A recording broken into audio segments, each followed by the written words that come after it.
अब इस वीडियो में हम बात करेंगे जब कोरोना वायरस डिजीज यानी आप जब कोविड-19 पॉजिटिव होते हैं तो क्या लक्षण दिखाई देते हैं जिससे पता किया जाता है कि आप कोविड पॉजिटिव है। इसका कैसे पता किया जाता है और सबसे ज्यादा ये रिस्क सबसे ज्यादा ये दिक्कत किसमें देखी जाती है। तो लक्षणों के बारे में हम बात करते हैं तो कोरोना वायरस डिजीज जब इसका इंक्यूबेशन पीरियड होता है, जब आपको ये दिक्कत शुरू हुई इसके लक्षण देखने को मिले उसके लेके 14 दिन तक, यानी जब आपको ये एक्सपोजर हुआ है उस दिन से लेके 14 डेज तक का जो टाइम पीरियड होता है, जो समय होता है जिसमें आपके सबसे ज्यादा लक्षण देखने को मिलते हैं, यानी जब आपको लक्षण देखने को मिल रहा है उसके पहले आपका जो टाइम पीरियड स्टार्ट हुआ है जिस दिन आप कोविड पॉजिटिव हुए हैं, जैसे आपको एक्सपोजर हुआ है कोविड पॉजिटिव हो गए हो आप, उसके बाद से लेके 14 दिन का जो टाइम पीरियड होता है वो होता है आपका इंक्यूबेशन पीरियड। तो अब लक्षणों के बारे में हम बात करते हैं तो क्या साइन एंड सिम्टम्स देखने को मिलते हैं। सबसे मुख्य साइन एंड सिम्टम, सबसे मुख्य लक्षण है बुखार आना, जो नॉर्मल फ्लू में आता है। बुखार आना, खांसी जुकाम होना, बॉडी बहुत ज्यादा टायर्ड, थकान महसूस करना। अब इसमें क्या मुख्य एक और चीज ऐड हुई है, ये हुई है कि स्मेल का, टेस्ट का आना बंद हो जाना। तो स्मेल ना आना ना टेस्ट आना, तो इसका ये बताते हैं कि आप कोविड पॉजिटिव हो, मतलब आपको ये दिक्कत है, तो इससे भी पता किया जाता है। तो पहला मुख्य है आपको बुखार आता है, आपका तेज सर दर्द होता है, सर्दी जुकाम खांसी हो जाती है, आपको बहुत ठंड लगती है, कभी गर्म लगती है, उसके साथ ही साथ आप बहुत ज्यादा थकावट महसूस करते हैं, आपको ना स्मेल पता चलती है, ना सूंघने की शक्ति रहती है आपकी, ना आपको कुछ खाते हो तो टेस्ट पता चलता है। तो ये लक्षण है मुख्य। उसके अलावा और लक्षण देखने को मिलते हैं जैसे सांस लेने में दिक्कत। जब ये दिक्कत बढ़ती जाती है कोविड की, यानी शुरुआत में ये सांस लेने में शॉर्टनेस ऑफ ब्रीथ नहीं देखी जाती है, पर जब ये इन्फेक्शन लंग्स में पूरा तरह से फैल जाता है तब पेशेंट को सांस लेने में दिक्कत आती है। साथ ही साथ मांसपेशियां बहुत ज्यादा कमजोर हो जाती है, दर्द होता है पूरी बॉडी में, पूरी मांसपेशियों में, थकावट महसूस होती है, पेशेंट को बहुत तेज कभी ठंड लगती है, कभी बहुत तेज गर्मी लगती है, गले में दर्द, गले में जकड़न महसूस होती है कि गला बहुत ज्यादा दर्द कर रहा है, गला बहुत ज्यादा सूख गया है ऐसा महसूस होता है। साथ ही साथ पेशेंट को सूखी खांसी आती है, नाक बहती है, जुकाम बहुत तेज का हो जाता है, सांस लेने में दिक्कत आती है पेशेंट को, छाती में, सीने में दर्द रहता है, बहुत ज्यादा भारीपन लगता है छाती में, कंफ्यूजन रहता है पेशेंट को, समझ नहीं आता मैं क्या कर रहा हूँ, क्या बैठा हूँ, सो रहा हूँ, कुछ समझ नहीं आता।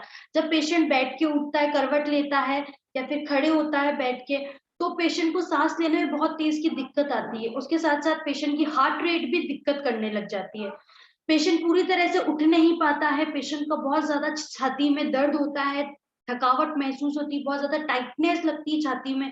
साथ ही साथ पेशेंट को लूज मोशन हो जाते हैं, बहुत ज्यादा चक्कर आने लगते हैं, पेशेंट को वॉमिटिंग होती है, कभी कभी पेशेंट को इन्फ्लामेशन हो जाता है आंखों का, कंजक्टिवा का कंजक्टिवाइटिस हो जाती है, पिंक आई हो जाती है पेशेंट को। साथ ही साथ बहुत ज्यादा उनका जो हाथ है और हाथों के जो नाखून है, पैरों के जो नाखून है, उनका कलर बदल जाता है, कभी बहुत ज्यादा पीले पड़ जाते हैं नाखून, कभी ब्लू पड़ जाते हैं, लिप्स का कलर चेंज हो जाता है, पेशेंट बहुत ज्यादा कंफ्यूजन वाले स्टेट में हो जाता है। तो इसमें मुख्य लक्षण क्या देखने को मिलता है कि पेशेंट को एक तो बुखार आता है, गले में दर्द होता है, गले में जकड़न महसूस होती है, साथ ही साथ पेशेंट को सांस लेने में दिक्कत आती है, सर्दी जुकाम खांसी, तो ये सब लक्षण देखने को मिलते हैं। और जब ये दिक्कत बढ़ती जाती है तो जिस वजह से पेशेंट को बीमारी आ जाती है, जैसे रेस्पिरेटरी फेलियर हो जाता है, पूरा रेस्पिरेशन का फेलियर हो जाता है, खत्म हो जाता है रेस्पिरेशन, बिल्कुल भी सांस नहीं आती है पेशेंट को, ऑक्सीजन का कमी आ जाती है, निमोनिया हो जाता है, चेस्ट में, लंग्स में इन्फेक्शन हो जाता है पेशेंट को। इसके साथ ही साथ हृदय में भी कोई दिक्कत आनी शुरू हो जाती है, फिर अन्य ऑर्गन्स जैसे लिवर में, गॉल ब्लेडर में, स्टोमक में, इनमें भी दिक्कत आनी शुरू हो जाती है, जिस वजह से पेशेंट एक दिक्कत से नहीं, बहुत सारी दिक्कत आने की वजह से मर जाता है। तो कोविड-19 की बहुत ज्यादा कॉम्प्लिकेशंस है, जैसे इसमें सबसे ज्यादा सिस्टोकाइन साइटोकाइन रिलीज सिंड्रोम यानी साइटोकाइन स्टॉर्म देखने को मिला है। तो साइटोकाइन एक तरह का इम्यून सिस्टम को मतलब एक तरह का प्रोटीन है जो इन्फ्लामेटरी प्रोटीन है, यानी जो हमारे रोग प्रतिरोधक क्षमता को अफेक्ट करता है, उसको इन्फेक्ट करता है, जिस वजह से हमारी ही खुद की जो सेल्स है, टिश्यूज है, वो अपने बॉडी में ही खुद से डैमेज होने शुरू हो जाती है, और जिस वजह से हमारे ऑर्गन्स फेल हो जाते हैं। हमारे जितने भी लिवर, स्टोमक, गॉल ब्लैडर, जितने भी ऑर्गन्स है, किडनी, उन सबका फेलियर होना शुरू हो जाता है, और जिस वजह से पेशेंट को बहुत ज्यादा दिक्कत आती है। तो उस समय पेशेंट का बचने का चांसेस बहुत ज्यादा कम हो जाता है, बहुत ज्यादा रेयर हो जाता है। अब जब कोविड-19 होता है, जब ये लक्षण देखने को मिलते हैं, तो इसका पता कैसे किया जाता है? कुछ टेस्ट है, उससे पता किया जाता है, जो कि आपके लोकल हेल्थ डिपार्टमेंट, जो आपके आसपास कोई डिस्पेंसरी है या हॉस्पिटल है, फार्मेसीज है, उनसे ये टेस्ट कर सकते हैं हम। ये आपके सैंपल्स भी लेके जा सकते हैं, या फिर आप वहां जाके कार में बैठ के आपको आपके जो नेजल स्वैब से जो भी है सैंपल है वो कलेक्ट करते हैं। तो टेस्ट होता है इसमें कोविड आरटी-पीसीआर टेस्ट। ये एक तरह का reverse transcriptase polymerase chain reaction test है। ये लेबोरेटरी में होता है टेस्ट। ये डिटेक्ट करता है आपके SARS-CoV-2 वायरस को, यानी कोविड-19 के वायरस को डिटेक्ट करने में मदद करता है। तो इसमें आपका टेस्ट में आपके लेते हैं, आपका नाक से स्वैब लेते हैं, या फिर आपके गले में से लेते हैं, या फिर आपके जो लोअर रेस्पिरेटरी ट्रैक्ट है वहां से फ्लूइड इकट्ठा करके उससे टेस्ट किया जाता है। आपकी सलाइवा से या फिर आपके स्टूल के सैंपल से भी पता किया जाता है। तो इसमें क्या होता है, reverse transcriptase polymerase chain reaction में जो हमारा कोविड-19 वायरस है वो सिंगल स्ट्रैंड वायरस है, यानी आरएनए वायरस है। और हमारे पास जो टेक्निक है वो है डीएनए वायरस को पता करने की। तो पहले इस कोविड-19 आरएनए वायरस को डीएनए वायरस में कन्वर्ट करते हैं। इस प्रोसेस को कहते हैं रिवर्स ट्रांसक्रिप्टेज, क्योंकि डीएनए को आरएनए में, यानी डबल स्ट्रैंडेड को आरएनए में कन्वर्ट करना ट्रांसक्रिप्शन प्रोसेस होता है। अब इसका उल्टा कर रहे हैं हम, यानी एक आरएनए दूसरा आरएनए मिला के दो डबल स्ट्रैंडेड डीएनए बना रहे हैं, तो उसका उल्टा कर रहे हैं, तो रिवर्स ट्रांसक्रिप्टेज प्रोसेस कर रहे हैं। तो इस तरह, इसलिए इसको reverse transcriptase polymerase chain reaction कहा है।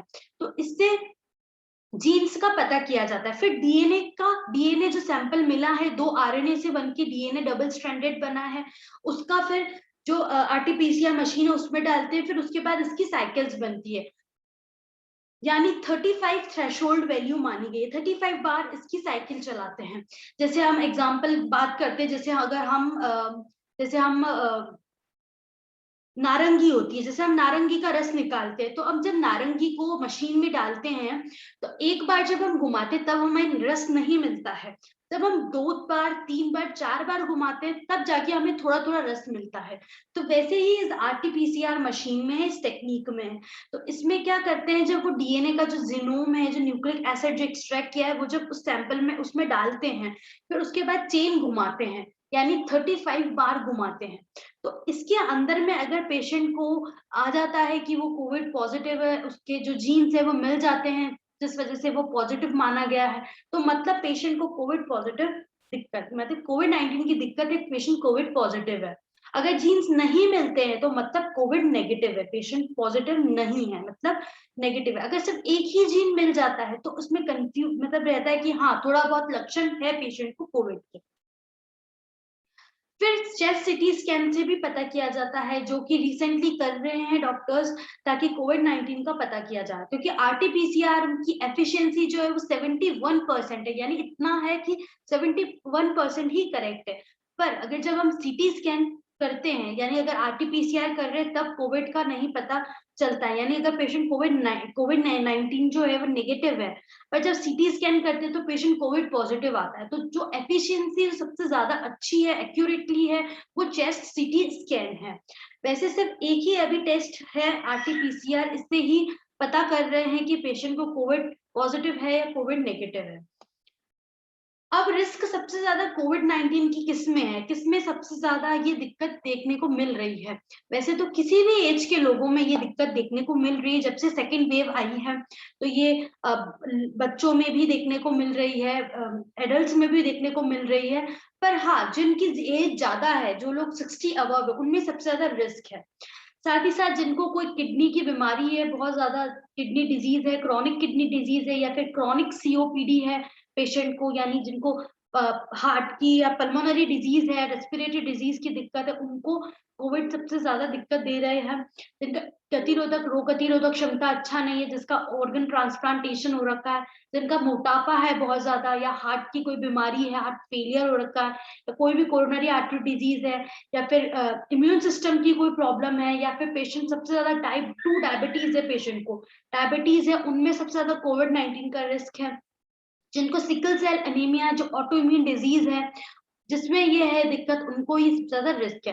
साथ ही साथ कोविड-19 की दिक्कत अस्थमा जिनको है सबसे ज्यादा, उनको दिक्कत है। सिस्टिक फाइब्रोसिस है जिनको, उनको ये सबसे ज्यादा दिक्कत आ रही है। साथ ही साथ जिनका ब्लड वेसल्स कोई बीमारी है, जैसे डीप वेन थ्रोम्बोसिस की दिक्कत है, पल्मोनरी एम्बोलिज्म की दिक्कत है, उनको ही दिक्कत हो रही है। साथ ही साथ जिनको एचआईवी या कोई कॉर्टिकोस्टेरॉइड्स की कोई मेडिसिन ले रहे हैं किसी बीमारी का, डिमेंशिया है, जिनको लिवर की बीमारी है, या प्रेग्नेंट लेडीज है, उनमें सबसे ज्यादा कोविड-19 की दिक्कत देखी जा रही है।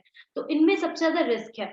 साथ ही साथ जिनको पल्मोनरी फाइब्रोसिस हो रखा है, यानी जो लंग के टिश्यूज है वो बहुत ज्यादा डैमेज हो रखे हैं, जो लोग बहुत लंबे समय से स्मोकिंग करते हैं, उनको ही दिक्कत होती है। जिनको टाइप 1 टाइप 2 डायबिटीज है, यानी दोनों तरह की डायबिटीज है, उनको रिस्क है। जिनको थैलेसीमिया डिजीज है, जो कि ब्लड डिजीज है, उनको ही दिक्कत हो रही है। साथ ही साथ अभी ये चिल्ड्रंस में, टीनेजर्स में भी देखने को मिल रही है। तो इसका ऐसे पता किया जाता है कि ये एक तरह की मल्टी सिस्टम इन्फ्लामेटरी सिंड्रोम देखने को मिल रहा है बच्चों में, जो कि जिसके लक्षण सिमिलर है हमारे टॉक्सिक शॉक या कवासाकी डिजीज से। यानी जिनको कवासाकी डिजीज हो रखी है, टॉक्सिक शॉक की डिजीज हो रखी है, उसके जैसे सामान्य लक्षण देखने को मिल रहे हैं कोविड-19 के बच्चों में अभी। तो ये एक तरह का इन्फ्लामेशन है, कवासाकी डिजीज, जो कि हमारे आर्टरीज, जो हमारे ब्लड वेसल्स है, जो हमारे खून के बहाव को लेके जाते हैं, तो वो इन्फ्लामेशन जब उनका हो जाता है ब्लड वेसल्स का, तो उस बीमारी को कवासाकी डिजीज यानी टॉक्सिक शॉक कहते हैं। तो इसके लक्षण जो है वो सामान्य नजर आ रहे हैं कोविड-19 के लक्षण में। तो इसलिए ये चिल्ड्रंस में, टीन्स में मल्टी सिस्टम इन्फ्लामेटरी सिंड्रोम भी कहा गया है। तो ये हमने बात करी थी सबसे ज्यादा रिस्क किसमें सबसे ज्यादा देखने को मिलता है। अब अगले वीडियो में हम बात करेंगे कि 6 मिनट वॉक टेस्ट से कैसे पता किया जाता है कोविड का, या फिर कोई भी अक्यूट रेस्पिरेटरी सिंड्रोम की कोई दिक्कत है आपको उसका।